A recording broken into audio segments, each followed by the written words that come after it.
हमारा लोभ, हमारा अहंकार हमें राम नहीं बनने देता। राम के चरित्र को देखिए। जो राम पिता की आज्ञा पाकर 14 साल के लिए वनवास जाता हो, आज का बेटा पिता की इस प्रकार आज्ञा का पालन करता हो, तो मैं उसे है वो राम ही है। भक्तों, राम का जो चरित्र यदि हमारे भीतर आ जाए तो हमें राम बनने में देर कितनी लगेगी। यदि सीता का चरित्र आपके जीवन में आ जाए तो आपको सीता बनने में देर कितनी लगेगी। सच कहता हूं मेरी माँ, हम सब राम ही है, पर हमारे अंदर की बुराइयां हमें राम नहीं बनने देती। माया हमें राम नहीं बनने देती, और माया हट जाए तो देर भी नहीं लगेगी। भक्तों, जब हमने ये बात उन सज्जन से कही, वो चुप हो गए। उनके पास कोई उत्तर नहीं था, कोई उत्तर नहीं था। भगवान के अवतार कितने हैं, ये प्रश्न शौनक जी ने सूत जी से पूछा। कितने अवतार हैं जरा समझिएगा। नारायण, नारद, हरि, कपिल देव, श्री राम, हंस, हयग्रीव, मोहिनी, दत्तात्रेय, सुखधाम, नरसिंह, वामन, व्यास जी, ऋषभ देव, कौमार, यज्ञ पुरुष, धनवंतरी, बुद्ध कल्कि अवतार, पृथु राजा, बारह पुनि, कृष्ण चंद्र भगवान, परशुराम, मत्स्य, कमठ, पद्म पुराण प्रमाण। भगवान का पहला अवतार है सनकादि, सनक, सनंदन, सनातन, सनत कुमार। भगवान ब्रह्मा के मन से ये पुत्र उत्पन्न हुए, इन्हें मानस पुत्र कहते हैं। इन्होंने वायु को, अग्नि को, आकाश को, जल को, चंद्रमा को, कुरड़ पक्षी को, कुंवारी कन्या को, वैश्या को तक गुरु बनाया था। अब आपको आश्चर्य लग रहा होगा कि वैश्या को गुरु बनाकर क्या सीखा होगा, तो सुनाता हूं। एक वैश्या थी, आज उसने श्रृंगार किया और बैठ गई अपने काम पे। उसने बाहर एक घंटा टांग दिया बड़ा सा, और लिख दिया कि जो सबसे ज्यादा घंटा बजाएगा वही मेरा सबसे मोटा ग्राहक होगा, ज्यादा पैसों वाला। सुबह से शाम तक बैठी रही, श्रृंगार करके सज धज के, कोई नहीं आया।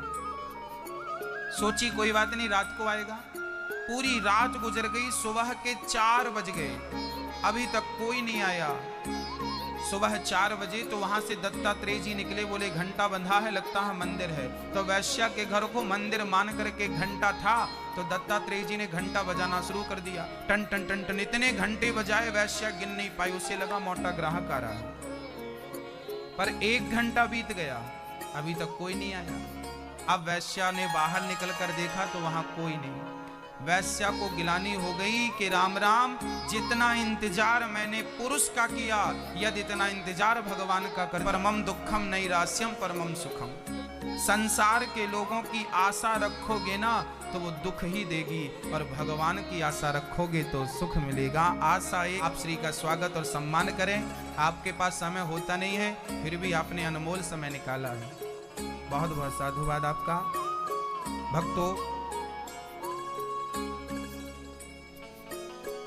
7वें अवतार में यज्ञ भगवान हुए, 8वें अवतार में ऋषभ देव जी हुए, 9वें अवतार में पृथु भगवान हुए, 10वें अवतार में मत्स्य, मछली। भगवान ने मछली का अवतार भी धारण किया। मानो भगवान ये कहना चाहते हैं कि सर्वम खलविदम ब्रह्म, मैं सब जगह हूं। मछली भी मैं हूं, कछुआ भी मैं हूं। 11 की भगवान आप तो पुरुष ही पुरुष बन रहे हो, कभी स्त्री बनो तो पता चले स्त्री का दुख समझो आप। तब भगवान स्त्री बन के आए, और भगवान का अवतार स्त्री के रूप में हुआ। क्या नाम था उस स्त्री का? मोहिनी भगवान। 14वां अवतार नरसिंह, नरसिंह भगवान का अवतार प्रहलाद के लिए हुआ। 15वां अवतार भगवान का वामन राजा बलि के लिए हुआ। 16वां अवतार भगवान ने परशुराम जी के लिए लिया। सहस्त्रार्जुन को मारने के लिए परशुराम जी ने यह अवतार धारण किया था।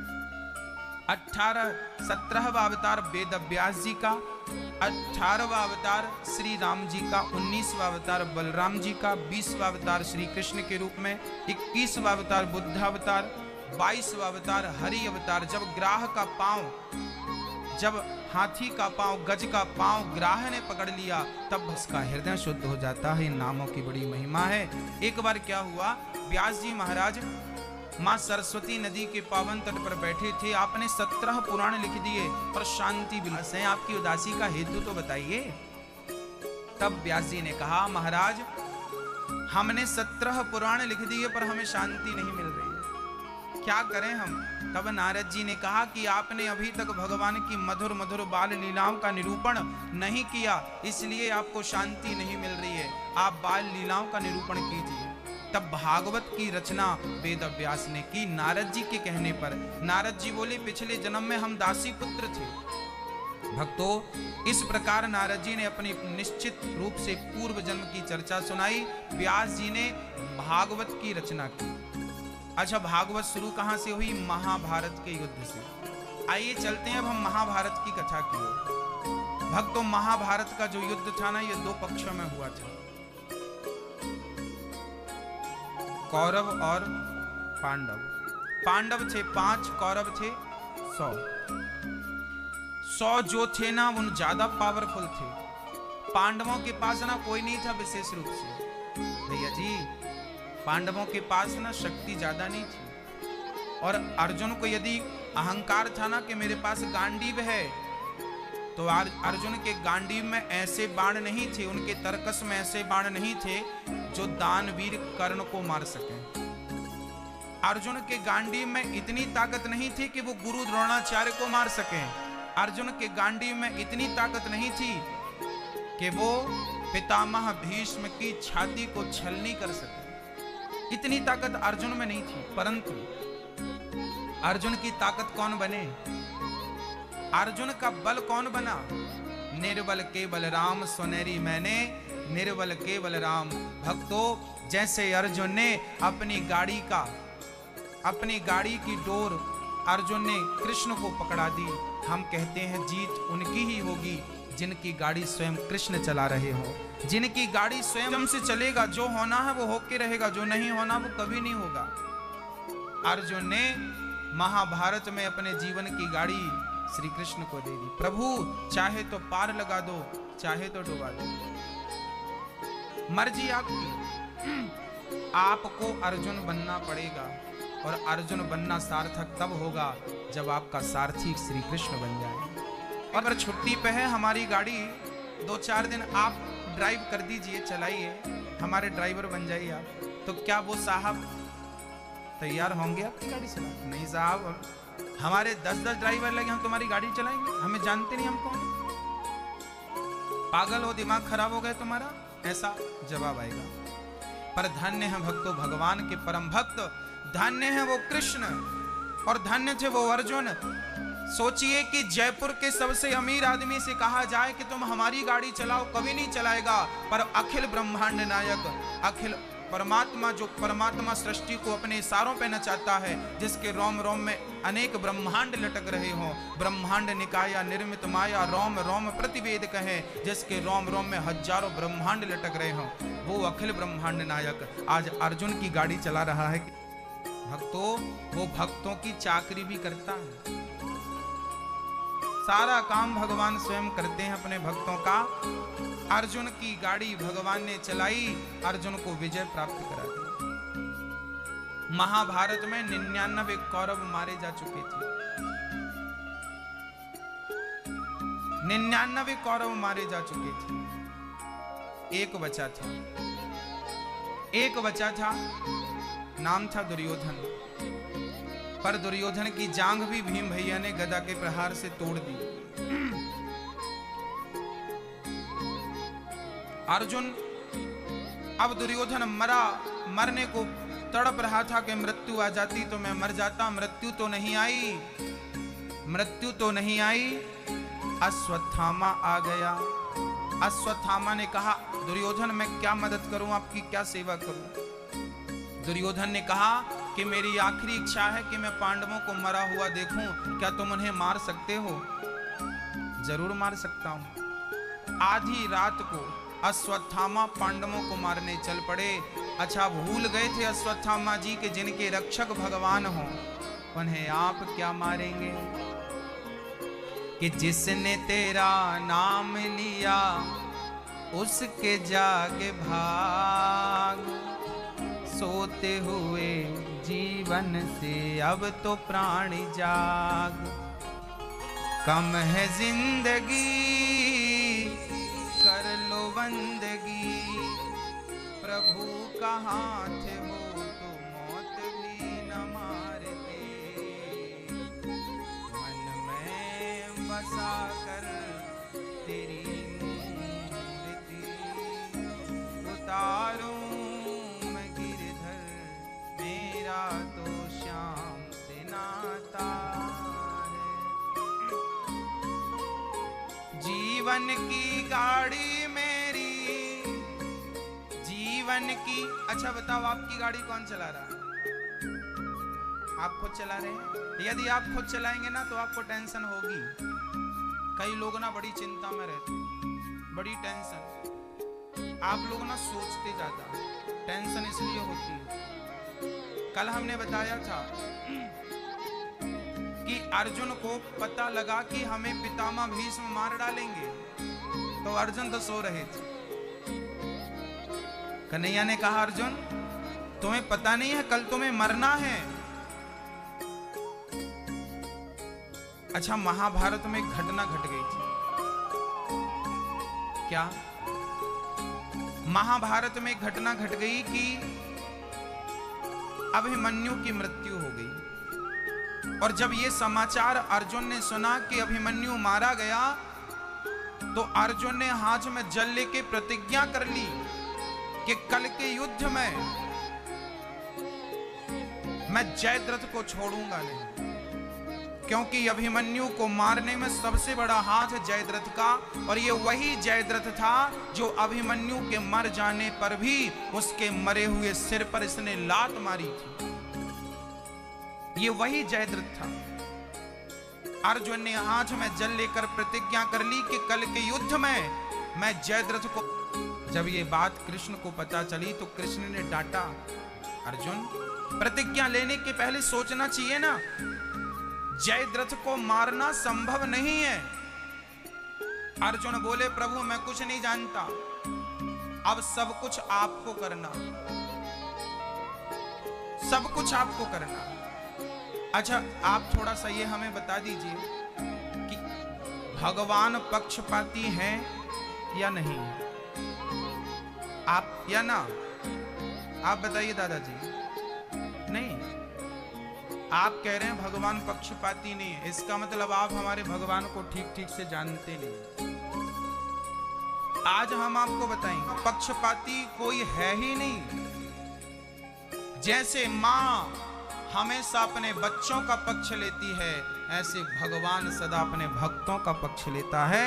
वो जितना बड़ा पक्षपाती क्या कर ली कि कल के युद्ध में मैं जयद्रथ को मार डालूंगा, उसके बाद क्या हुआ? दूसरे दिन का युद्ध हुआ, कौरवों ने जयद्रथ को अर्जुन के सामने आने ही नहीं दिया, आने ही नहीं दिया।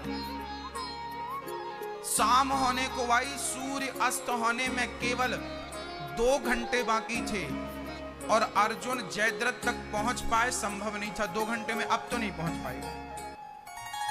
अर्थात अर्जुन का मरना लगभग तय हो चुका था, तय हो चुका।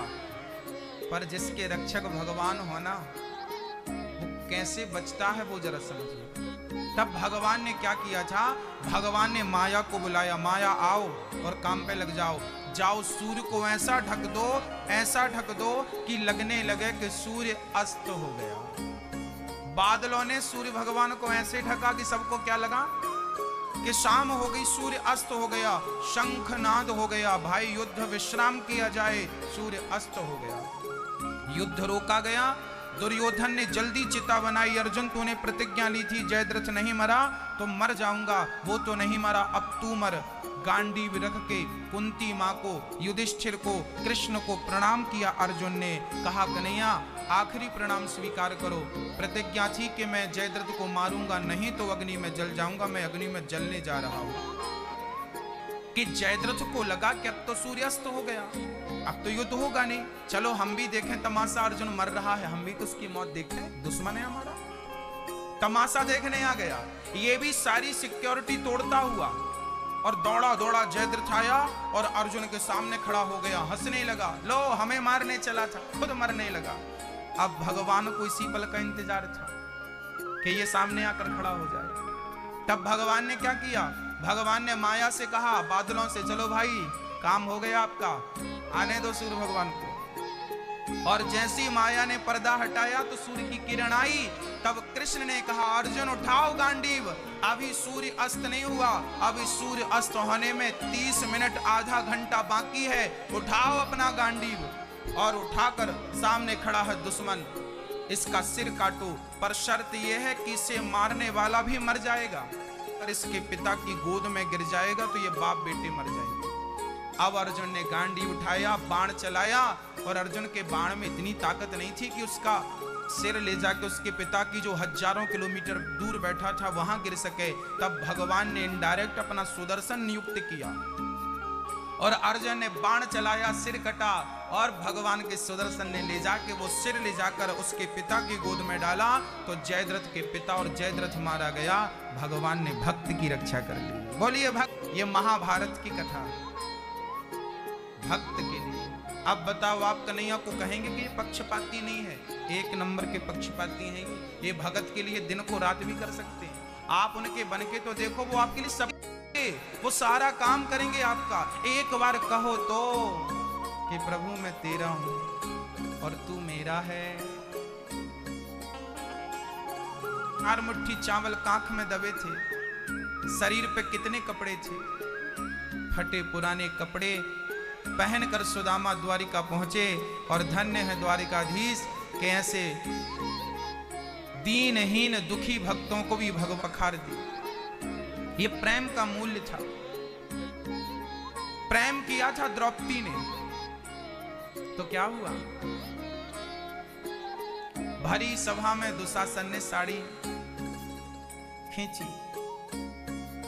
जब दुशासन ने साड़ी खींची तो द्रौपदी ने पुकारा। क्या कहा था द्रौपदी ने? कहां जा छिपे हो प्यारे कन्हैया, यहाँ लाज मेरी लूटी जा रही है। दुशासन के हाथों तेरी द्रौपदी की सभा बीच साड़ी खींची जा रही है। कहाँ जा छिपे हो प्यारे कन्हैया, यहाँ लाज मेरी लूटी जा रही है। जिन्होंने कभी मेरी सूरत ना देखी वो देखेंगे आज वदन मेरा नंग। द्रौपदी ने पुकारा, हे द्वारिकाधीश। अच्छा, द्रौपदी के बुलाने में देर लगी है, भक्तों गोविंद के आने में देर नहीं लगी। द्रौपदी ने पहले किन्हें बुलाया? गुरु द्रोण बोलो, कहां है गांडीव?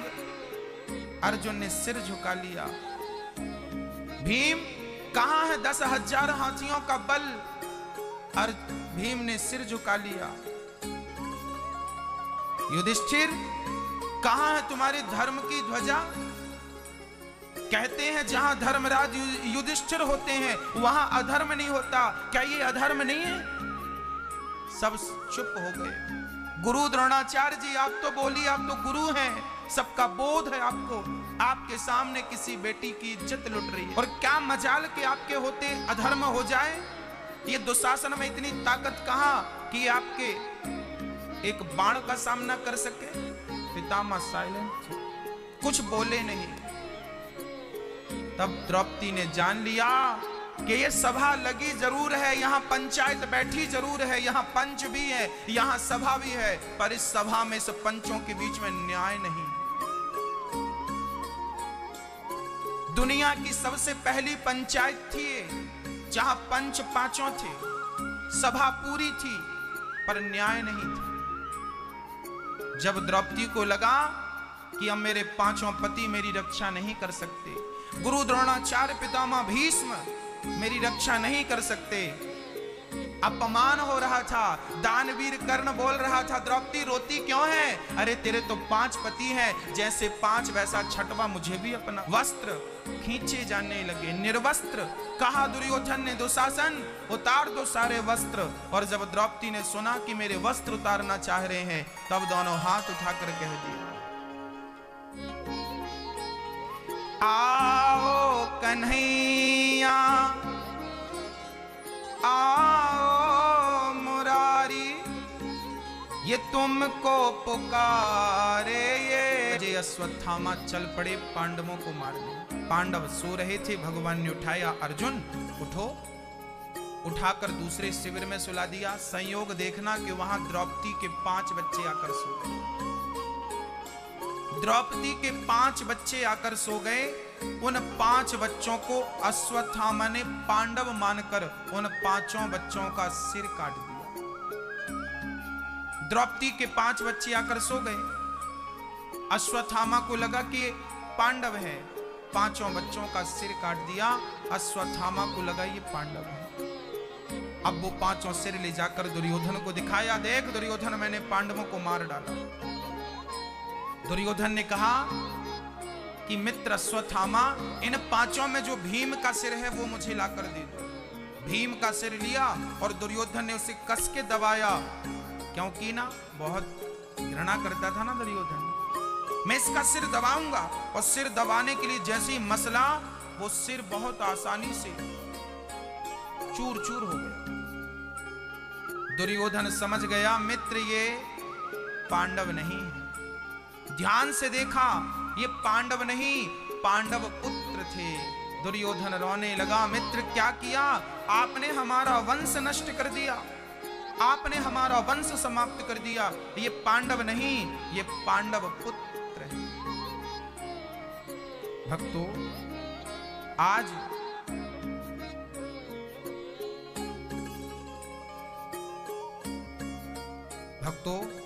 हमारे बीच में जो अतिथि हैं, जयपुर के सांसद जी आप आए मंच में, भागवत जी का पूजन आप करना चाह रहे हैं, स्वागत है आपका। सुंदर तालियों के साथ आपका स्वागत और वंदन करते हैं। आपने अनमोल समय निकाला है, आपने कथा के लिए भी इतना टाइम दिया। प्रिय भक्तों, जब दुर्योधन ने देखा, पहले तुम्हें सुख और उसके बाद तुरंत दुख जब मिलेगा, उसी क्षण आपकी मृत्यु हो जाएगी। दुर्योधन मारा गया। दुर्योधन के मृत्यु के लिए आज द्रौपदी के बच्चों को मरना पड़ा। बनाया, अश्वत्थामा को पकड़ने गए, अश्वत्थामा ने ब्रह्मास्त्र चला दिया। मैया जी, ओ मैया, और हम देखें ना देखें, कन्हैया तो देख ही रहे हैं ना। कथा सुनिए बहुत प्यार से, एक भी शब्द ना छूट जाए। पता नहीं कौन सा शब्द कथा का आपकी तकदीर और तस्वीर बदल दे। इसलिए जब कथा सुनते हैं ना भक्तों, तो क्या होता है, बोले कथा जब कानों से जाती है ना, भले आपको समझ में आए कथा ना आए, पर वो कथा जब कानों से हृदय तक पहुंचती है, तो हृदय में बैठे जन्म जन्म के पाप पते नान्यम त्वद भयम पश्ये यत्र मृत्युः परस्परम्। पाहि पाहि महायोगी देव देव जगत। भक्तों, अर्जुन चरणों में गिर पड़े। प्रभु ब्रह्मास्त्र चला दिया है अश्वत्थामा ने, आप रक्षा करिए, लाज बचाइए। भगवान ने कहा तू भी ब्रह्मास्त्र चला। अर्जुन ने भी ब्रह्मास्त्र चलाया, दोनों ब्रह्मास्त्र टकराए, डगमग डगमग पृथ्वी डोलने लगी। भगवान ने शांत किया अश्वत्थामा के ब्रह्मास्त्र, शांत कर दिया। अश्वत्थामा को लाकर द्रौपदी के सम्मुख खड़ा कर दिया। द्रौपदी, आपके पुत्र का हत्या क्या किया? उस अश्वत्थामा से कहा आप यहां से भाग जाइए, चले जाइए। हाथों की रस्सी खोल दी, पांव की रस्सी खोल दी, कहा आप जाइए, विदा कर दिया। अर्जुन बोले देवी द्रौपदी, क्या आपको इस पर दया आ रही है, इस हत्यारे पर? द्रौपदी ने कहा दया मुझे इस पर नहीं, दया इसकी मां पर आ रही है। क्या इसे मार देने से हमारे मरे हुए बच्चे वापस आएंगे? नहीं, बल्कि जैसे मैं रो रही हूं अपने पुत्रों के लिए, कल इसकी मां भी रोएगी इसके लिए, इसलिए मारने से कोई समाधान नहीं। दया धर्म का मूल है, पाप मूल अभिमान। तुलसी दया न छोड़िए, जब तक घट में। दया धर्म का मूल है, पाप मूल अभिमान। तुलसी दया न छोड़िए, जब तक घट में प्राण। जब तक श्वास है, प्राण है, तब तक क्या करना चाहिए मेरी मां? क्या करना चाहिए बताओ मैया जी, बताओ। जब तक प्राण है तब तक क्या करना चाहिए मैया जी? ओ मेरी मां, कहां ध्यान है आपका? बताओ। जब तक जिंदा हो तब तक क्या करना चाहिए? क्या बताया हमने अभी? कर्म। हाँ, पृथ्वीराज चौहान ने दया करी थी ना कितनी बार? अपने दुश्मनों को छोड़ दिया था। एक बार पृथ्वीराज चौहान ने जब दुश्मनों को कई बार पराजित किया, धूल चटाई, छोड़ दिया, जाओ, मारा नहीं।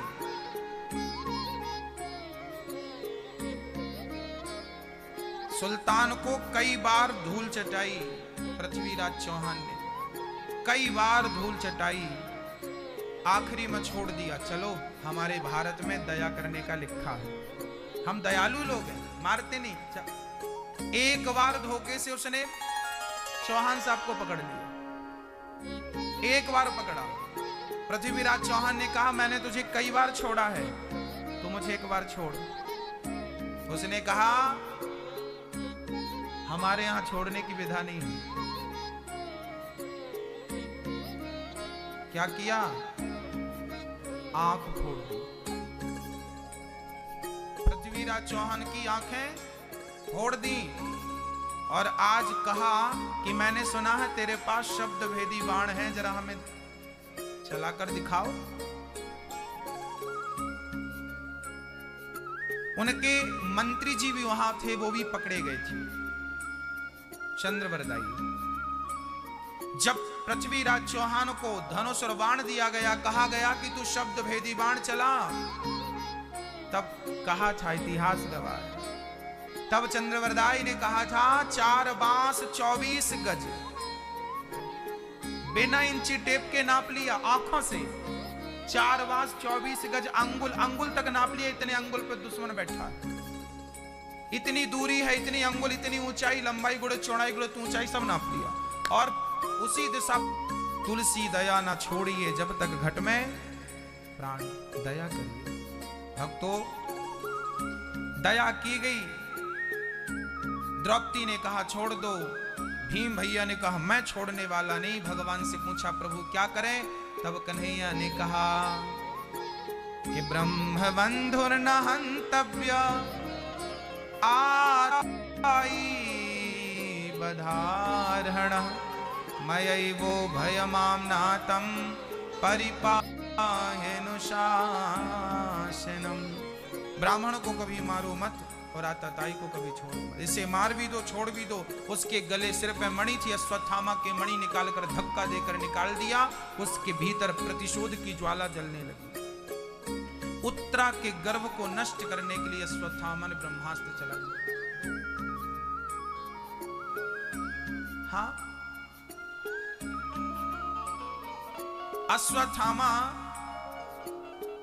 अश्वत्थामा को आज भगवान ने देखा कि इसरा किया जाओ और अश्वत्थामा को अजर अमर का वरदान दिया।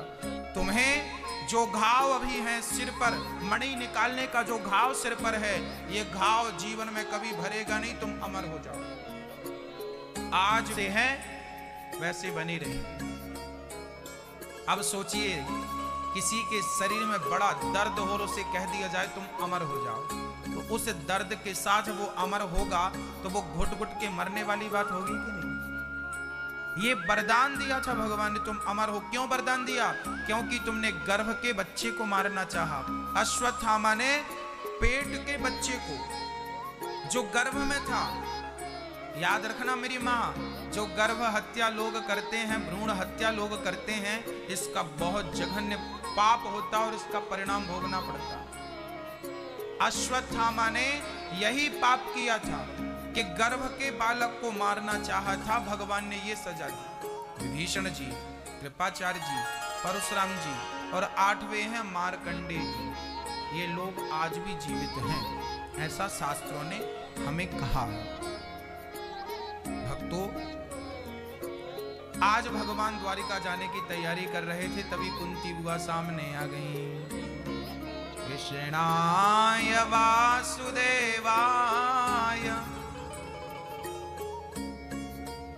देवकी नंदनाय च नंद गोप कुमाराय गोविंदाय नमो नमः। आज कुंती बुआ ने कहा, कन्हैया हम आपसे कुछ मांगना चाहते हैं। कन्हैया बोले, माँ हमसे मांगना चाह रही हो? मांगो, क्या चाहे, जो मांगोगी हम देंगे। कुंती बुआ ने कहा, यदि देना चाहते हो तो मांगो। हाँ हाँ बुआ मांगो, जो मांगोगी सब मिलेगा। कुंती बुआ ने कहा, देना चाहते हो तो हमें दुख दे दो। दुख? दुख? हाँ हाँ दुख। अब बताइए कौन होगा वो जो भगवान से दुख मांगे, हमारी झोली में दुख दे दो। कन्हैया बोले, माँ जब से आपने होश संभाला है तब से आपने दुख ही दुख पाया, फिर भी हमसे दुख मांग रही हैं। लाक्षागृह में बंद करके कौरवों ने आग लगवा दी थी, क्या ये दुख कम था? भारी सभा में द्रौपदी की लाज लूटनी चाहिए, क्या ये दुख कम था? 12 वर्ष का वनवास, 1 वर्ष का अज्ञातवास आपको दिया गया, क्या ये दुख कम था? तब कहा कुंती ने, कन्हैया जीवन में यदि दुख ना होते ना, जब जब मेरे जीवन में दुख आए हैं कन्हैया, मुझे तो दुख चाहिए। क्यों मांगा दुख कुंती बुआ ने? क्योंकि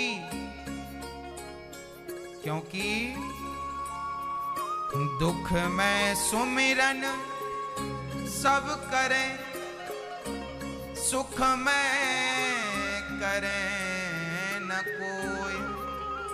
जो सुख में सुमिरन करें सो दुख काहे को। सो वैसे रख ले, हम तो तेरी मर्जी में अपनी मर्जी मिला रहे हैं। हाँ मैया जी, कुंती बुआ ने क्या मांगा? दुख मांगा। क्यों मांगा? हमें सुख नहीं चाहिए। ऐसे सुख पर पत्थर पड़े जो कृष्ण हृदय से जाएं, बलिहारी व दुख कियारे। छोड़ूं मैं किसे भगवन, दोनों ही तुम्हारे हैं। सुख दुख ही तो हम सबको इंसान बनाते हैं, जिंदगी की डोर सौ हाथ दीनानाथ के महलों में राखे। तू मेरा ये जिंदगी की डोर सौ हाथ दीनानाथ के महलों में राखे, चाहे झोपड़ी।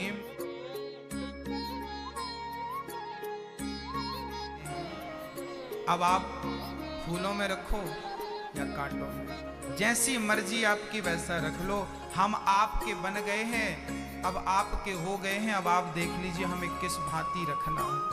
कुंती ने स्तुति की, भगवान ने कहा माँ मैं आपको सब कुछ दे सकता हूँ, दुख नहीं दे सकता माँ, मैं आपको दुख नहीं दे सकता। तब भगवान से कुंती बुआ ने कहा यह दुख नहीं दे सकते तो एक वादा कीजिए कि आप हमें कभी भुलाएंगे नहीं। कुंती ने कहा कि प्रभु मेरी बुद्धि ऐसी बना दो कि मैं आपको कभी भूलूं नहीं। कुंती ने कहा कि प्रभु तो मुझे वरदान ये दो। कौन सा? कि हे प्रभु मैं आपको कभी भूलूं नहीं। एक बार बोलिए, हे प्रभु मैं आपको कभी। बस भक्तों, उस पिता को, उस परमात्मा को कभी मत भूलिएगा, काम करते रहिएगा और उसका चिंतन करते रहिएगा। एक दिन भगवान आंख बंद करके बैठे थे। अर्जुन बोले प्रभु आप किसका ध्यान कर रहे हैं? सारी दुनिया तो आपका ध्यान करती है क्योंकि आप भगवान हैं। कन्हैया बोले अर्जुन ये सही है कि सारी दुनिया मेरा ध्यान करती है, पर जो मेरा ध्यान करते हैं ना मैं उनका ध्यान करता हूं। तो कौन वो भक्त महान है जिसका आप ध्यान कर रहे हैं? कन्हैया बोले मैं पितामह भीष्म का ध्यान कर रहा हूं। भीष्म जी का? हाँ, आज भगवान को पितामह आना नहीं पड़ेगा।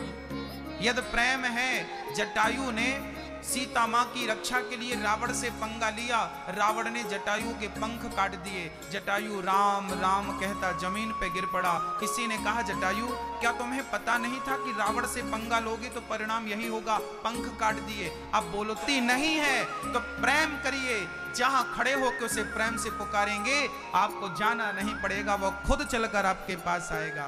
उस प्रकार का प्रेम तो हो, भक्ति तो हो, हम बने तो पहले। पितामह भीष्म देखकर हाथ जोड़कर मन से प्रार्थना करने लगे, कन्हैया जब आपने मेरी प्रतिज्ञा को रखने के लिए अपनी प्रतिज्ञा तोड़ी वो दिवस मुझे याद है। महाभारत के युद्ध में कृष्ण ने प्रतिज्ञा ले रखी थी कि मैं अस्त्र शस्त्र को नहीं उठाऊंगा, और पितामह भीष्म ने प्रतिज्ञा ली थी कि आप अस्त्र शस्त्र नहीं उठाएंगे पर मैं आपको अस्त्र शस्त्र उठवा के रहूंगा। एक तरफ भगवान की प्रतिज्ञा थी, दूसरी तरफ भक्त की प्रतिज्ञा थी। देखना यह था कि आज जीत किसकी होती है, भगवान की या भक्त की। क्या हुआ? आज पितामह भीष्म ने बाणों की बरसात कर दी अर्जुन पर। अर्जुन समझ नहीं पाए कैसे उत्तर दूं इन बाणों का। तब पास में पहिया पड़ा था, गाड़ी का पहिया, छकड़े का पहिया, उठा लिया गाड़ी का पहिया और दौड़ पड़े कन्हैया। पितामह यदि मेरे अर्जुन को एक खरोंच आई महाभारत में, पर आज भगवान ने अपनी प्रतिज्ञा तोड़ दी, उठा लिया पहिया, उठा लिया। उठाया तो किस लिए उठाया? अपनी प्रतिज्ञा इसलिए तोड़ दी क्योंकि भक्त की प्रतिज्ञा ना टूटे। कभी कभी बच्चा पिता के संग खेलता है तो पिताजी खेल खेल में बच्चे से हार जाते हैं, केवल इसलिए हार जाते हैं कि मेरा बच्चा जीत जाए। उसे जिताने के लिए बाप हार जाता है। कि अब पांडवों सहित पितामह ने कहा प्रभु मेरी आखिरी इच्छा क्या आप पूरी करेंगे? हाँ हाँ कहिए क्या इच्छा है? तब पितामह ने कहा कि प्रभु मेरी इच्छा है कि मेरी बिटिया से आप विवाह कर लीजिए। कन्हैया बोले पितामह हमने तो सुना है कि आपने विवाह ही नहीं किया। बुद्धि को अपनी पत्नी मानकर मेरी बुद्धि से विवाह कर लीजिए, ताकि मेरी बुद्धि आपका मिला है, ये मानव का तन फिर मिलेगा इसकी गारंटी नहीं है। आज मिला है ना मेरी माँ, आज इसका कल्याण कर लीजिए। इस तन की सार्थकता क्या है? इस तन की सफलता है परमात्मा को पाना। यदि इस तन से उस परमात्मा को पाया तो इस तन को पाना सफल हुआ, और इस तन से उसे नहीं पाया तो इस तन को पाना व्यर्थ चला गया। अच्छा, आपसे मैं प्रश्न करता हूं, बताइए ये मानव का देह ये क्यों मिला है आपको? किस लिए मिला है? खाने के लिए? तो दूसरा काम बच्चे पैदा करना, ये काम सब करते हैं, केवल आप ही नहीं, केवल बच्चे पैदा करने वाले। कुत्ता बिल्ली भी जानते हैं, नींद तो कुत्ता बिल्ली को भी आती है, और ये तीनों काम हम कर रहे हैं। यदि यही करना था तो भगवान ने तुम्हें मनुष्य क्यों बनाया? कुत्ता बिल्ली के शरीर से भी तो ये काम हो सकते थे। मेरी माँ, ये मानव का तन भोग भोगने के लिए नहीं, पेट भर खाने के लिए नहीं, नींद पूरी करने के लिए नहीं, ये मानव का तन परमात्मा को पाने के लिए मिलकर के कल्याण करेंगे। बिल्ली बनकर कल्याण करेंगे, मक्खी मच्छर बन के कल्याण करेंगे। मैया जी, एक जंगल में एक गीदड़ का बच्चा हुआ और उसकी मां मर गई। पास में ही वो नवजात बच्चा था, अभी 5 मिनट पहले पैदा हुआ। पास से शेरनी वहां से निकल रही थी। शेरनी को दया आई, शेरनी को लगा कि ये नवजात है, क्यों ना इसे बचाया जाए। तो शेरनी उसे पकड़कर अपनी कुटिया पे ले आई, जहां पर वो कंदरा में रहती। मैं छोटा हूं तो क्या हुआ, मैं आज हूं तो तेरा बेटा ना। वो बच्चे, हाथी शेर के बच्चे को बिठाया, खुद गया और गया। माँ ने पीछे से बेटा भेजा, बेटा जा उसकी रक्षा करना। अब गीदड़ का बच्चा ना वो शेरनी का दूध क्या पी लिया, अपने आप को शेर समझने लगा। उसे तो यही लग रहा था कि मैं शेर हूं। गया और हाथी को शेर टाइप का दहाड़ा, पर आवाज तो गीदड़ टाइप की निकली।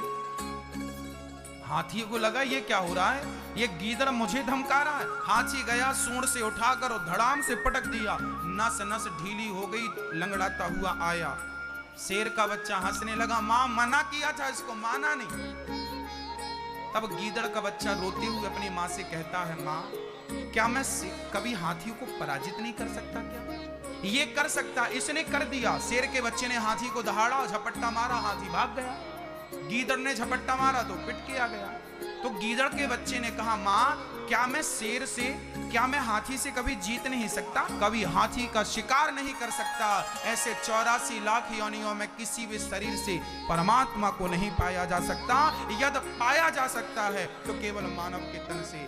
यदि ईश्वर का शिकार किया जा सकता है तो केवल मानव के देह से उसका शिकार किया जा सकता है। बाकी 84 लाख योनियों में किसी भी योनि से आप उस परमपिता परमात्मा को नहीं पा सकते, क्योंकि उसे जानने की, समझने की क्षमता केवल मनुष्यों के भीतर है। और मनुष्य होकर भी उसे नहीं प्राप्त कर पाए तो मुझे लगता है मानव का देह हमें व्यर्थ मिला, व्यर्थ चला गया। हाँ भक्तों, भीष्म पितामह ने भगवान की स्तुति की और चरणों में प्रणाम किया। प्राण निकल गए, पितामह का संस्कार किया। भगवान पितामह को सदगति देते हैं और बड़े प्रेम से भगवान द्वारिका जाते हैं, जहां भगवान का विधिवत स्वागत सम्मान होता।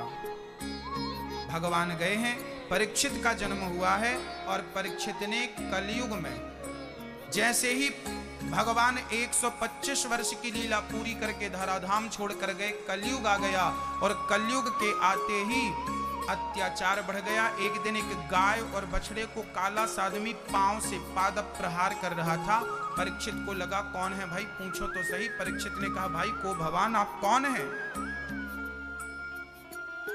हमारी गाय को और बछड़े को क्यों मार रहे हैं? कलयुग बोला, जहां ये रहते हैं वहां मुझे रहने नहीं देते, इसलिए इन्हें मार मार के बाहर कर रहा हूं ताकि मेरा साम्राज्य स्थापित हो सके। जहां गौ सेवा होती है ना भक्तों, वहां की बुद्धि, वहां के लोगों की बुद्धि विचार अच्छे होते हैं। आजकल लोग गाय की सेवा नहीं करते, कुत्तों की सेवा में लगे। एक सज्जन ने घर के बाहर लिख रखा था, कुत्तों से सावधान। अब ये बताइए, कुत्तों से सावधान जिस घर में लिखा हो उस घर में रहता कौन है, ये बताइए। रामचरितमानस पढ़िए। हनुमान जी लंका में गए तो वहां विभीषण की कुटिया कैसे पहचानी थी बताइए आप? क्योंकि विभीषण की कुटिया में क्या लिखा था? राम नाम अंकित ग्रह शोभा वर्णि न जाय, नव तुलसी का वृंद तहाँ देख हरसि कपिराय। आपका घर भगवान का है, भक्त का है, पहचान कैसे होगी? राम नाम। अपने घर के द्वार पे राम नाम लिखवाइए। बढ़िया रामचरितमानस की कोई मंगल भवन अमंगल हारी, द्रवंश दशरथ अजर बिहारी चौपाई आपके घर के बाहर लिखी। जब नया घर बनवाओ तो नए घर पे चौपाई जरूर लिखवाओ, मंगल भवन।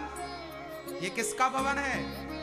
ये मंगलों का भवन है। अमंगल हारी, अमंगल को नाश करने वाली ये जगह है मंगल भवन अमंगल। हे नाथ नारायण। और आजकल कुत्तों से सावधान। राजा परीक्षित ने कहा, मूर्ख तुम कलयुग यहां से निकल जाओ। कलयुग ने कहा, महाराज कलयुग जैसा सतयुग भी नहीं है। जो गति मिलती थी त्रेता में सेवा करने से, जो गति मिलती थी द्वापर में सेवा करने से, यज्ञ करने से, तपस्या करने से, समाधि लगाने से जो गति मिलती थी, वही गति कलयुग में केवल भगवान का नाम जप। द्वापर में सेवा करनी पड़ती थी, तब ऐसी गतियां मिलती थी। इतनी परिश्रम मेहनत के बाद वही गति कलयुग में केवल नाम लेने से मिल जाती है। कलयुग केवल नाम आधारा, सुमरि सुमरि नर उतरहि। यदि भवसागर से पार जाना हो तो भगवान चलो, याद आवेगी उसको कभी ना कभी, मेरी विनती सुनेगा कभी ना कभी। ऐसा विश्वास मन में जगाते चलो, मन से गोविंद गोपाल गा। कितने कलयुग की अच्छाई देखकर कलयुग को रहने के 4 कमरे बनवाए। कलयुग कहाँ कहाँ रहता है बहुत ध्यान से सुनिए। कलयुग का पहला ठिकाना द्यूतम पानम स्त्रियः सूना, यत्रा धर्मश्चतुर्विधा। कहाँ कहाँ रहता है कलयुग? बहुत ध्यान से सुनिएगा। कलयुग कहाँ कहाँ रहता? द्यूतम, जुआ। जहां जुआ होता है वहां कलयुग होता है। आपके जयपुर में जुआ होता कि नहीं?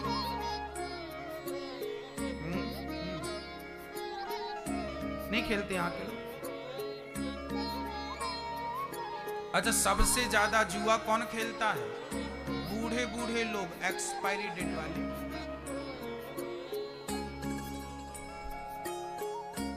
एक दादाजी जुआ खेल रहे थे। हमने कहा, दादाजी जुआ क्यों खेल रहे हैं? अरे महाराज जी, जुआ नहीं है, ये टाइम पास कर रहे हैं। हमने कहा, लो बुढ़ापे में टाइम पास कर रहे हो। अब आप क्या टाइम पास करोगे? अब टाइम खुद आपको पास करने वाला है। ये बुढ़ापे में टाइम पास करने के लिए बुढ़ापा। अरे राम राम जपो, ये राम नाम जपने के लिए बुढ़ापा है।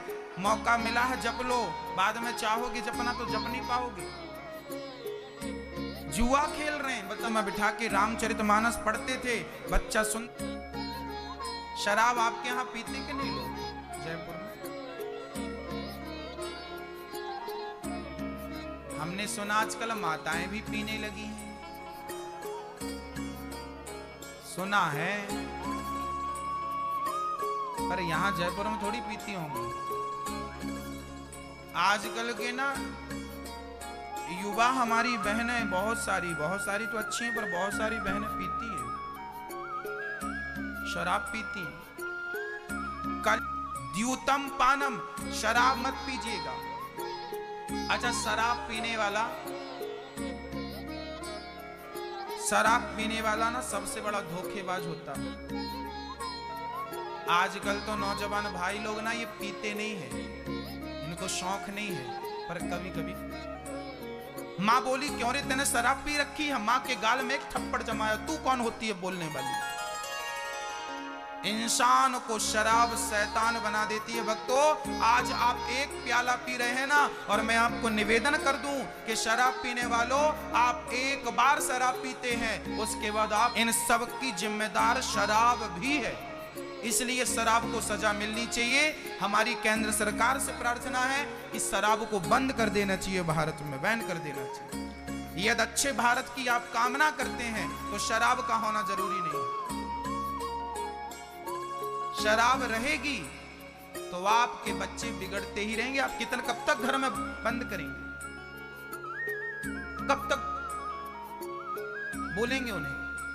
शराब, क्या कहें भक्तों, शराब ने सब कुछ बिगाड़ दिया, सब कुछ। आपने देखा होगा वो कितनी बढ़िया बात है, समझिएगा। कुछ दिन पहले दिल्ली से, मुंबई से, बंबई से, कुछ दिनों पहले बंबई से एक पिक्चर बन के आई। उस पिक्चर को आप सब लोगों ने देखा था। उस पिक्चर में कहा गया था कि शंकर जी को दूध क्यों चढ़ाते हैं। शंकर जी को दूध चढ़ाने से दूध वेस्ट हो जाता है, वो दूध किसी गरीब को देना चाहिए, वो दूध का दान करना चाहिए, वो तो वेस्ट हो रहा है।